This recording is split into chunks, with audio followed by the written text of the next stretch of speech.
Well, come on, you women, let me do the jitterbug. Hi, Martin from the Washboard Resonators. Let's get into this lesson. We're going to tune our guitar open D. D, A, D, F sharp, A, D. Now, Bukka White does play out of what people call cross note tuning. It's like a minor tuning. But we can basically do this in open D. It's a great way into doing Delta blues. Hi. So in honour of Bukka White, I've got my Duolian. He played Duolian, a 12 fret one, steel body, in the open D tuning. So really, how does this song start? The first lick goes like this.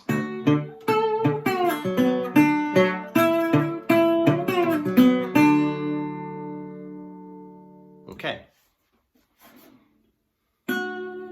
So we're going to keep the 6th and the 4th string going as a kind of steady bass. That's the 2 D notes. And what we're going to do is we're going to pull on the top string, fret 4 to fret 7, back to 4. Then we pull down to 2. Then we do open 2nd, hammer on 2nd fret on the 2nd string, and open. That should sound like this. Okay. The next part of that lick, 2nd fret, 2nd fret, up to the 4th, slide down to the 2nd, and do the hammer on again. So in total,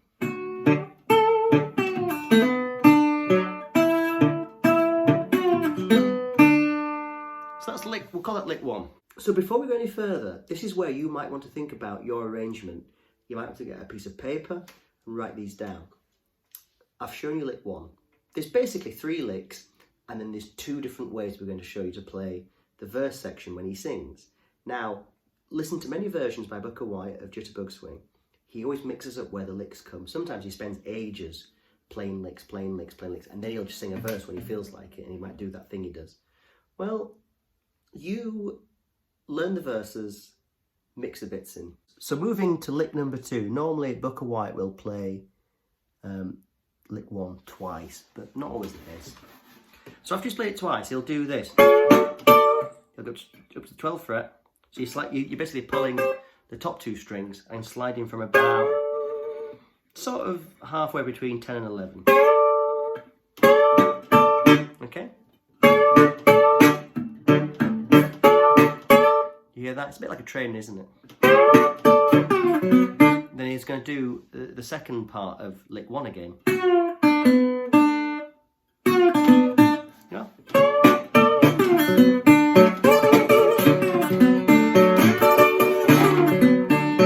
So I have to do it 3 times then. I've heard him do that. And then what he's going to do is repeat this bit. That's fret 2, top string. So that's like you kind of lick 3. So let's just now put those into order slowly, and then we'll look at the singing section. So you might start it with like a little bit of like a train thing going. I think on one of the records it's like the washboard starts and they stay on this first chord and then the lick's coming. So we're kind of replicating that there.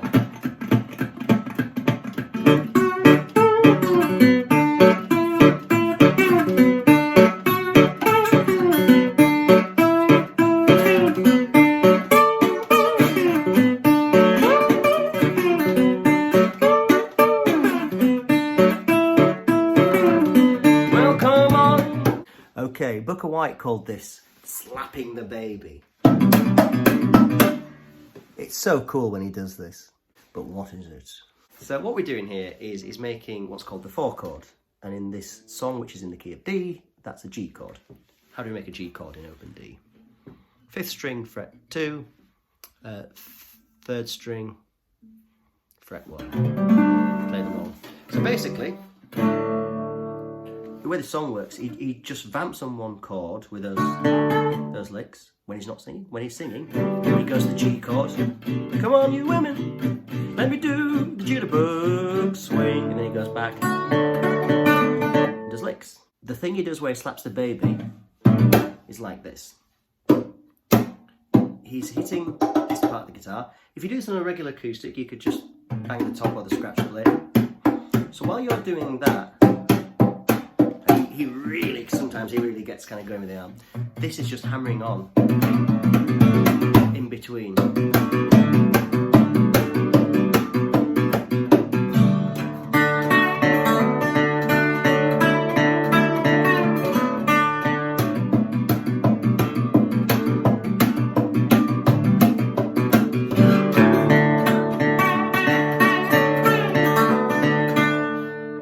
And what's that lick in between? Well, you can basically mess around from fret 7, 4, 2 and 1. You'll get something you like. You could make something up. Kind of thing, you know. I like to usually do the low one. I usually sort of pull up.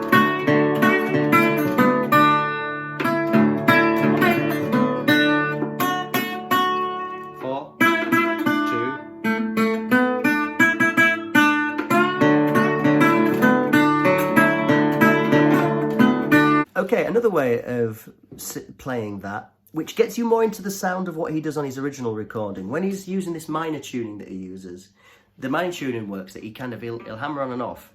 So it's briefly minor, it's briefly major. And I think because he played piano, pianists do that thing where they flick the major third and the minor third to make it sound bluesy. Well, he tuned his guitar in a way that he could do those flick-ons and flick-offs to give it that kind of piano-y sound. And I think that's worth thinking about.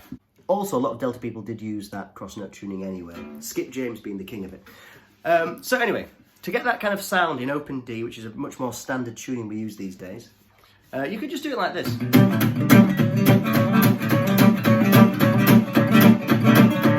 So what we're doing there is we're doing a regular thumb brush. We're doing that hammer on, but what we're doing is this little fingers, doing like this little hammer on, and so they're just going out of time. So this one comes down first and this one follows with the open string and hammers down, so it's going doodly-da, doodly-da, doodly-da. Well, come on, you women, let me do the jitterbug swing. Oh,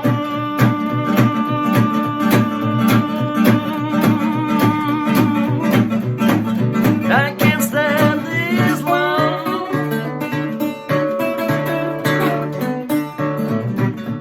Yeah, or do that instead. It's up to you. So there's the main part of the song. Do make your own version. Do make your own arrangement. I think this Delta stuff really suits, you know, when you have fun sometimes and just play as you feel.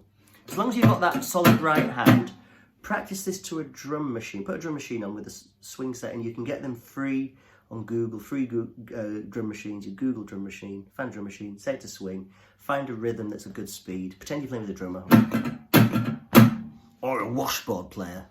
But get that right hand going and just have fun. Just, you know, just take those licks and just mess about with them, change them around.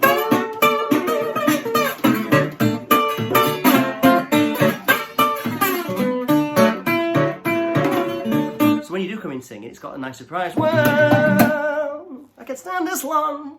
So my name's Martin, the band is the Washboard Resonators. Do help us by liking, subscribing and commenting. It means more people see the videos. All the links to all our stuff's in the description. Joining the mailing list is the best way for us to share this old blues, jazz and swing that we go around gigging. We'd love to tell you when we're gigging so you can come and see us. Heck, we could talk about strings and slides and geeky stuff. Bye for now.